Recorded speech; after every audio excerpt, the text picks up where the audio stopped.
Hello दोस्तों, welcome to growing knowledge. इस video में हम लोग स्टीम बॉयलर एंड इंजन्स का बहुत इंपॉर्टेंट टॉपिक है पीवी डायग्राम, स्टीम इंजन का पीवी डायग्राम और उससे रिलेटेड जितने भी इंपॉर्टेंट टर्म हैं जैसे bore, dead centre, clearance volume, cut off volume और जो भी फॉर्मूले हैं उसको इस वीडियो में बहुत ईजी तरीके से समझेंगे ताकि इसको आपको रटने की ज़रूरत ना पड़े। और इससे रिलेटेड जितने भी MCQs हैं उन MCQs को भी इस वीडियो में कवर करेंगे। अगर आप थ्योरी सेक्शंस को आसानी से समझ लेते हैं, आसानी से ध्यान से इस वीडियो को देखते हैं, तो आप इन जो आप MCQs हैं इनका आंसर देना आपके लिए काफ़ी ईजी हो जाएगा। तो चलिए स्टार्ट करते हैं। सबसे पहले हम स्टीम इंजन के इम्पोर्टेंट टर्म और सबसे पहले ग्राफ को देखेंगे। पीवी ग्राफ क्या होता है? देखिए, पीवी ग्राफ ये एक सिलेंडर है, ये सिलेंडर है, ये इसका पिस्टन है और ये इसका पिस्टन रॉड है और पिस्टन रॉड क्रैंक के साथ कनेक्ट होता है। ठीक है, क्रैंक के साथ कनेक्ट होता है। ये यहाँ पे एक इनलेट वाल्व है, इनलेट वाल्व के थ्रू हमारा स्टीम जो है सिलेंडर में एंटर करता है। पीवी डायग्राम बनाने के लिए जो इसका वर्टिकल लाइन है इसको P से डिनोट करते हैं, V इसकी हॉरिजॉन्टल लाइन से डिनोट करते हैं। जब सिलेंडर में स्टीम एंटर करता है तो कांस्टेंट प्रेशर पे एंटर करता है और हमारा जो स्टीम होता है जैसे एंटर करेगा तो उसमें कुछ एक्सपांसन होता है। हमारा जो स्टीम है वो कांस्टेंट प्रेशर पे रहेगा और जैसे एंटर करेगा तो उसमें कुछ स्टीम में एक्सपांसन होता है। तो इसको हम लोग 1 और 2 से डिनोट करेंगे। कांस्टेंट प्रेशर है इसलिए स्ट्रेट रहेगा, पी के वो में देखेंगे तो वॉल्यूम हमारा बढ़ेगा। उसके बाद जब एंटर हो जाने के बाद में ये पिस्टन पे एक धक्का लगाता है ताकि पिस्टन इधर से टू मोशन कर सके, यानी लेफ़्ट से राइट की तरफ जा सके। तो जब इधर से इधर पिस्टन यहाँ से लेके जब यहाँ तक जाएगा, पिस्टन कवर से आपका जो आउटलेट वाल्व है आउटलेट सेंटर की तरफ जब जाएगा यानी बाहर की तरफ जाएगा, तो हमारा जो पिस्टन है उसका वॉल्यूम क्या होगा, बढ़ेगा और प्रेशर हमारा घटेगा। प्रेशर एंड वॉल्यूम दोनों ऐसे ग्राफ बनेगा। ये प्रेशर हमारा क्या हो रहा है, जब वॉल्यूम बढ़ रहा है तो प्रेशर भी घटेगा स्टीम का। तो ये ग्राफ बनेगा 2 से 3। ठीक है, मतलब वॉल्यूम क्या हो रहा है हमारा, बढ़ रहा है। प्रेशर क्या हो रहा है हमारा, वो भी कम हो रहा है, प्रेशर कम हो रहा है। तो 2 से 3 ग्राफ बनेगा। उसके बाद हमारा जो स्टीम होगा वो निकल जाएगा। जैसे स्टीम को हम लोग उधर से एग्जॉस्ट कर देते हैं तो ये क्या होगा, हमारा प्रेशर हमारा ड्रॉप हो जाएगा, क्विकली ड्रॉप हो जाएगा, हमारा वॉल्यूम कांस्टेंट रहेगा। उसके बाद उस पर एक रिट्रैक्ट फोर्स आएगा, पिस्टन पे रिट्रैक्ट फोर्स आता है जो वापस लेफ़्ट साइड में जाएगा। लेफ़्ट साइड में जाएगा तो हमारा क्या हो जाएगा, वॉल्यूम प्रेशर हमारा कांस्टेंट हो जाएगा और वॉल्यूम हमारा डिक्रीज हो जाएगा। जब इधर से इधर की तरफ जाएगा तो वॉल्यूम हमारा डिक्रीज हो रहा है और प्रेशर हमारा कांस्टेंट रहेगा। तो इसमें हमारा ग्राफ बनेगा 3 से 4। उसके बाद में हमारा वॉल्यूम जो है कांस्टेंट रहेगा और प्रेशर बढ़ जाता है।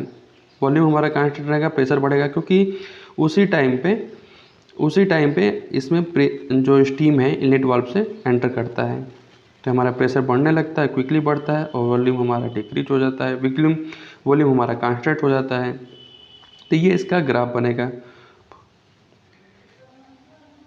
सॉरी, यहाँ पे 4 और ये रहेगा 5, 1 2 3, ये 3 होगा, ये 4 होगा, ये 5 होगा। फिर से एक बार समझ लेते हैं।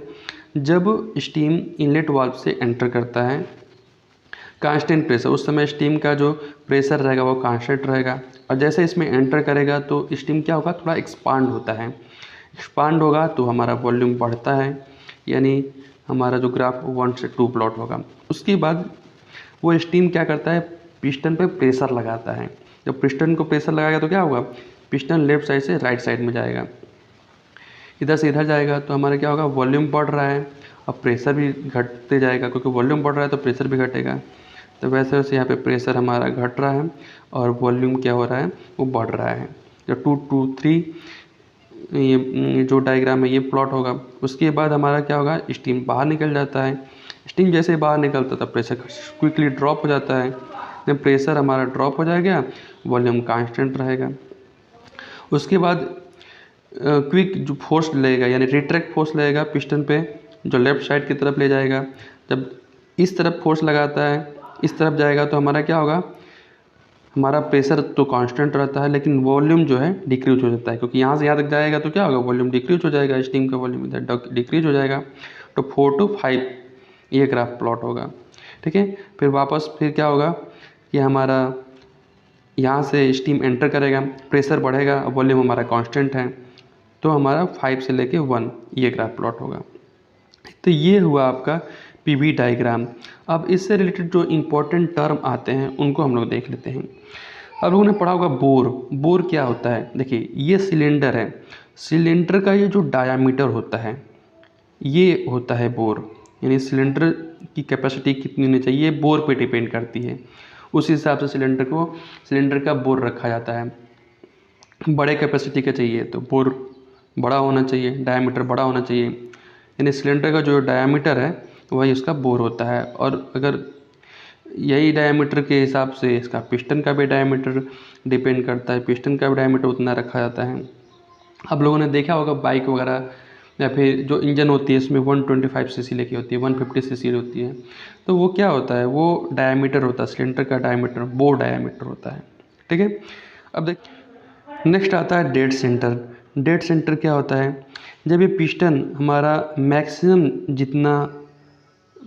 जितना मूव कर सकता है, मैक्सिमम जो पोजीशन रीच करता है उसको बोलते हैं डेड सेंटर। अब लेफ्ट साइड को क्या बोलते हैं, इनर डेड सेंटर और आईडीसी, और बाहर साइड को आउटर डेड सेंटर। यानी पिस्टन हमारा मैक्सिमम लेफ्ट साइड में जो मैक्सिमम पोजीशन जहाँ पे आता है उसको इनर डेड सेंटर बोलते हैं, और आउटर साइड में जो मैक्सिमम पोजीशन यानी जहाँ तक जाता है उसको आउटर डेड सेंटर बोलते हैं। क्लियरेंस वॉल्यूम क्या होता है, देखिए ये हमारा पिस्टन का इनर डेड सेंटर, और ये हमारा जो सिलेंडर का जो कवर होता है यानी जो टॉप, इसके बीच का जो गैप होता है उसको बोलते हैं क्लियरेंस वॉल्यूम। ठीक है, इनर डेड सेंटर और हमारा जो पिस्टन कवर होता है, ये जो सिलेंडर कवर होता है उसके बीच का जो गैप होता है वो होता है क्लियरेंस वॉल्यूम। स्वेप्ट वॉल्यूम या फिर स्ट्रोक वॉल्यूम, ये दोनों एक ही होती है।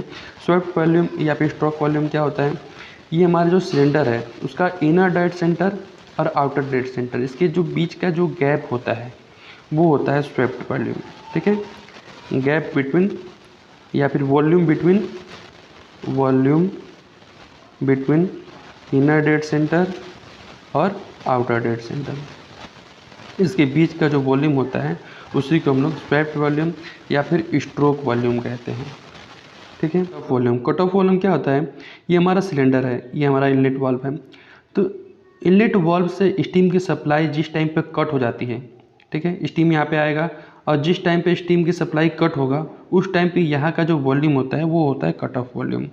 यानी जब स्टीम यहाँ पे आएगा, स्टीम आने के बाद में क्या करता है, ये पिस्टन को आगे की तरफ मूव करता है। तो हमारा कट ऑफ वॉल्यूम क्या होता है, जिस टाइम पे स्टीम की सप्लाई बंद होती है, कट ऑफ होती है, उस समय जो वॉल्यूम होता है उसको बोलते हैं कट ऑफ वॉल्यूम। अब आते हैं कुछ इंपॉर्टेंट फॉर्मूले के ऊपर। क्लियरेंस रेशियो क्या होता है, क्लियरेंस रेशियो, मान लीजिए ये एक सिलेंडर है, सिलेंडर में यहाँ पे इनलेट पोर्ट लगा हुआ है, ये हमारा पिस्टन है और ये हमारा क्रैंकशाफ्ट है। पिस्टन जब लेफ्ट साइड में यानी इनलेट वाल्व के साइड में सबसे जो लास्ट पोजीशन रहता है उसको बोलते हैं इनर डेड सेंटर, और राइट साइड में जो लास्ट पोजीशन रहता है उसको बोलते हैं आउटर डेड सेंटर। तो पिस्टन का इनर डेड सेंटर और आउटर डेड सेंटर, इसके बीच का जो वॉल्यूम होता है उसको हम लोग बोलते हैं स्वेप्ट वॉल्यूम। ठीक है, स्वेप्ट वॉल्यूम। ठीक है, दूसरा है क्लियरेंस वॉल्यूम। क्लियरेंस वॉल्यूम क्या होता है, इनर डेड सेंटर यानी पिस्टन जो लेफ्ट साइड में यानी इनलेट वाल्व के साइड में जो सबसे लास्ट पोजीशन रहता है उसी को हम लोग इनलेट डेड सेंटर बोलते हैं। इससे और जो पिस्टन ये जो सिलेंडर का कवर होता है, सिलेंडर कवर, उसके बीच का जो वॉल्यूम होता है उसको हम लोग बोलते हैं क्लियरेंस वॉल्यूम। ठीक है, इसको हम लोग बोलते हैं क्लियरेंस वॉल्यूम। और वॉल्यूम एट कट ऑफ क्या होता है, ये वही चीज़ होता है कि जैसे ही जब पिस्टन जब लेफ्ट साइड रहता है उस समय पे इनलेट वाल्व जिस टाइम पे स्टॉप होता है, यानी उसमें से स्टीम आना जब बंद होता है, स्टॉप होता है, उस समय जितना भी उस टाइम पे वॉल्यूम होता है उसको कहते हैं वॉल्यूम एट कट ऑफ। ठीक है, ताकि हम अब इन चीज़ों को क्यों पढ़ रहे हैं, ताकि इनको समझना इजी हो जाएगा। तो क्लियरेंस रेशियो बराबर होता है क्लियरेंस वॉल्यूम, यानी ये वाला volume upon swept volume, clearance volume upon swept volume. फिर एक्सपांसन रेशियो क्या होता है, एक्सपांसन रेशियो बराबर swept volume upon volume at cut of, यानी वॉल्यूम एट कट ऑफ पे जितना वॉल्यूम होता है। फिर कट ऑफ रेशियो क्या होता है, volume at cut off upon swept volume. देखिए आप लोग देखेंगे तो जो रेशियो पूछा रहेगा, जिस चीज़ का रेशियो पूछा जाता है वो पहले आता है। जैसे क्लियरेंस रेशियो बराबर मतलब अच्छे जल्दी से इसको याद करने के लिए एक ट्रिक है। क्लियरेंस रेशियो पूछा तो clearance volume upon swept volume. Expansion ratio पूछेगा तो एक्सपांसन रेशियो बराबर एक्सपांसन कहाँ पे ज़्यादा होता है, यहाँ पे स्वेप्ट वॉल्यूम, यानी swept volume upon volume at cut of. और कट ऑफ रेशियो बराबर volume at cut off upon swept volume. ठीक है, कट ऑफ रेशियो बराबर volume at cut off upon swept volume. तो इसको हम लोग 1 अपान एक्सपांस रेशियो भी बोलते हैं, एक्सपांसन रेशियो। तो यानी cut off ratio expanse ratio का, ठीक है, उल्टा होता है, यानी कट ऑफ रेशियो बराबर 1 अपन एक्सपांसन रेशियो भी लिख सकते हैं। डायग्राम फैक्टर क्या होता है, डायग्राम फैक्टर बराबर actual work done per stroke upon theoretical work done per stroke. अब आते हैं क्वेश्चन नंबर 168 के ऊपर, एमसीक्यूज के ऊपर। हम लोगों ने थ्योरी सेक्शंस को पढ़ लिया, अब एमसीक्यूज को देखते हैं कि एमसीक्यूज अब बहुत ईजी तरीके से इनको आंसर दे पाएंगे। पहला क्वेश्चन है ग्रुप ए और ग्रुप बी, इसमें मैच करना है। देखिए डी स्लाइड वाल्व का क्या काम होता है, स्टीम इंजन में डी स्लाइड वाल्व का क्या काम रहता है।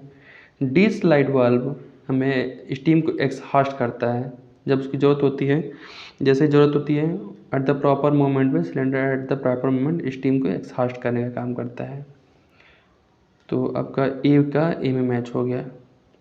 क्रॉस हेड क्या करता है, क्रॉस हेड पिस्टन को बेंड होने से बचाता है और उसको सपोर्ट करता है। ठीक है, जो हम सिलेंडर में हमारा पिस्टन होता है उसको बेंड होने से बचाता है और गाइड करता है। कनेक्टिंग रॉड क्या करता है, कनेक्टिंग रॉड क्या करता है, convert reciprocating motion of the piston into rotary motion of the crank. Eccentric क्या करता है, इसेंट्रिक ये क्रैंक की जो रोटरी मोशन होता है उसको रेसिप्रोकेटिंग मोशन प्रोवाइड करता है। ठीक है, तो provide reciprocating motion to the slide valve. तो इसका डी का सी वाला ऑप्शन सही हुआ। ठीक है, इजी है। डी स्लाइड वाल्व क्या बताया मैंने, exhaust steam from the cylinder at the proper moment. Cross head क्या करता है, पिस्टन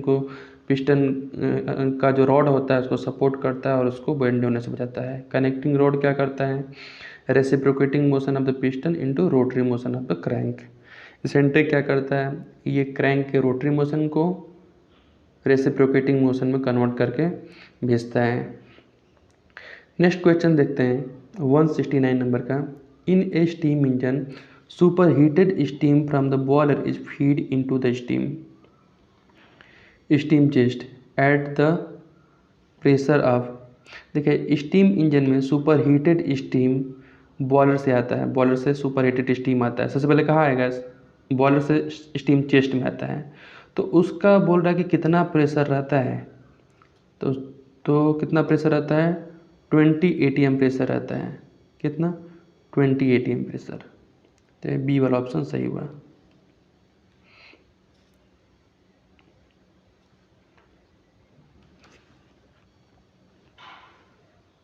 नेक्स्ट क्वेश्चन है in theoretically diagram of a simple steam engine is based upon assumptions that theoretical indicator diagram of a simple steam engine. इसमें कौन कौन से assumptions होने चाहिए। देखिए थ्योरेटिकल इंडिकेटर डायग्राम में कोई भी प्रेशर ड्रॉप नहीं होता है कंडेंसेशन से। ठीक है, कंडेंसेशन के कारण कोई भी प्रेशर ड्रॉप नहीं होता है, बिल्कुल उसमें कोई बिल्कुल थ्योरेटिकल होता है। कोई भी प्रेशर ड्रॉप, कोई भी हीट लॉस उसमें नहीं दिखाएगा। Steam is admitted at boiler pressure and exhaust at condenser pressure, तो ये भी सही है। The expansion of the steam is hyperbolic, यानी आला द्विज वाला ऑप्शन सही हुआ। थ्योरेटिकल इंडिकेटर डायग्राम में ये सारी चीज़ें होती हैं, कोई प्रेशर ड्रॉप नहीं होता है, एक्सपांसन होता है स्टीम का, वो हाइपरबोलिक होता है। इसमें स्टीम एडमिट करेगा बॉयलर प्रेशर पे और एक्सहास्ट करेगा कंडेंसर प्रेशर पे। नेक्स्ट क्वेश्चन है clearance ratio is the ratio of, clearance ratio is the ratio of, हम लोगों ने क्या पढ़ा था क्लियरेंस रेशियो का फॉर्मूला कि clearance volume upon swept volume, clearance volume upon swept volume.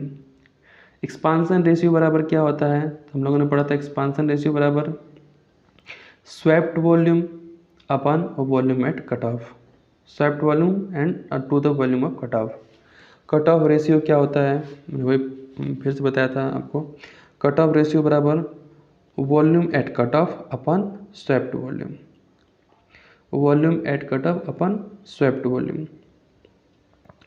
तो देखिए नेक्स्ट क्वेश्चन है the ratio of the clearance volume to the swept volume, तो उसको क्या बोलेंगे, तो clearance volume upon swept volume, तो क्लियरेंस रेशियो हो गया आपका, ये सी वाला ऑप्शन सही हो गया है।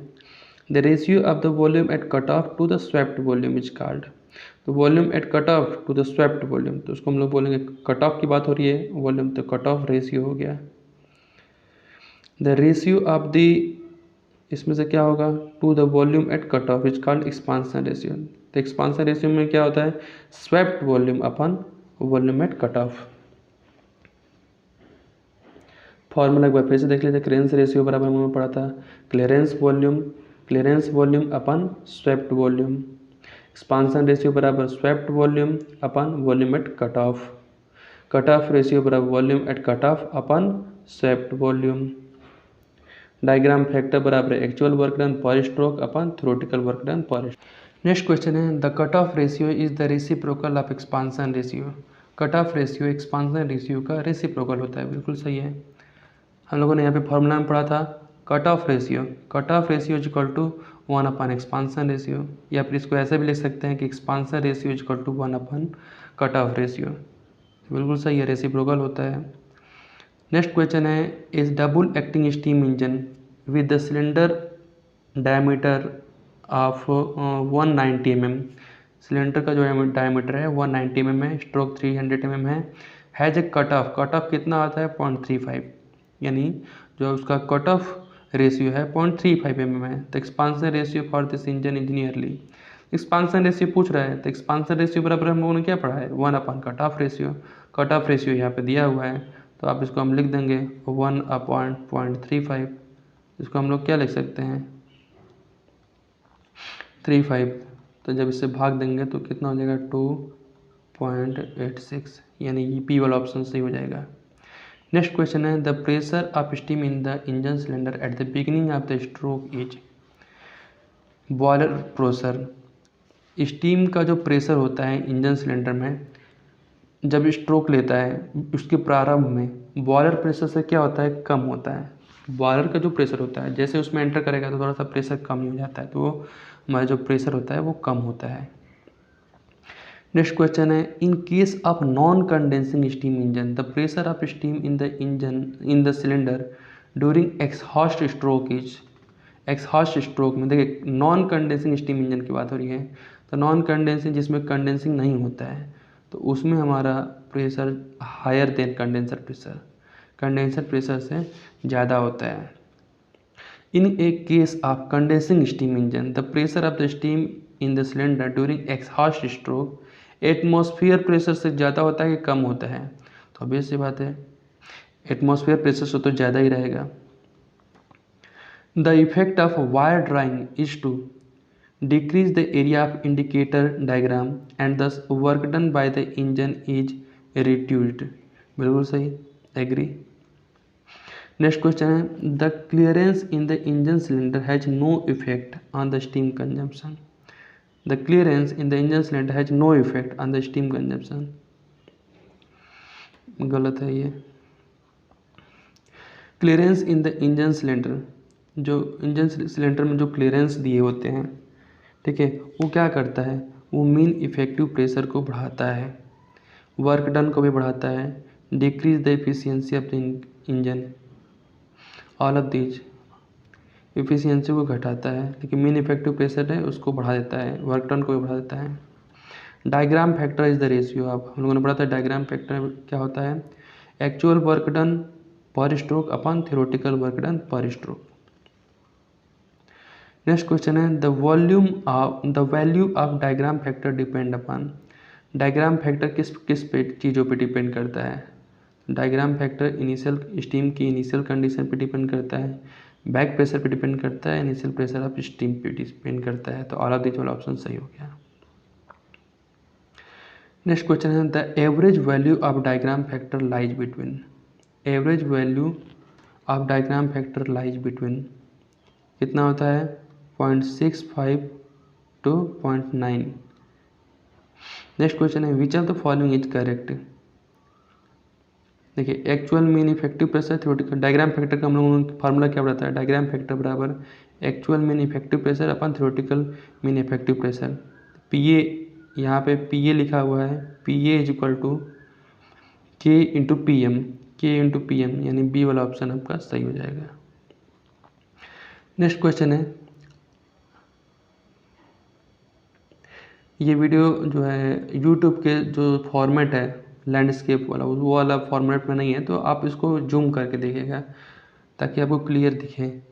The actual power generated in the engine cylinder is, the actual power जो जनरेट करता है इंजन सिलेंडर उसको क्या बोलते हैं, जो एक्चुअल पावर जनरेट करता है उसको इंडिकेटेड पावर बोलते हैं। यहाँ पे मैंने लिखा था कुछ चीज़ें टर्म, देखिए the actual power generate in the engine cylinder, जो सिलेंडर एक्चुअल पावर जनरेट करता है उसको बोलते हैं इंडिकेटेड पावर, ठीक है। Actual power supplied by the engine crankshaft, जो क्रैंकशाफ्ट जो हमारा क्रैंकशाफ्ट होता है वो जो पावर सप्लाई करता है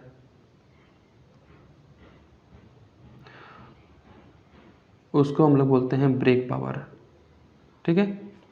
actual power supply by the engine crankshaft, देखिए इंजन सिलेंडर से जो पावर जनरेट होता है उसको बोलते हैं इंडिकेटेड पावर, जो क्रैंकशाफ्ट से जो पावर हमारा जनरेट होगा उसको हम लोग बोलेंगे ब्रेक पावर।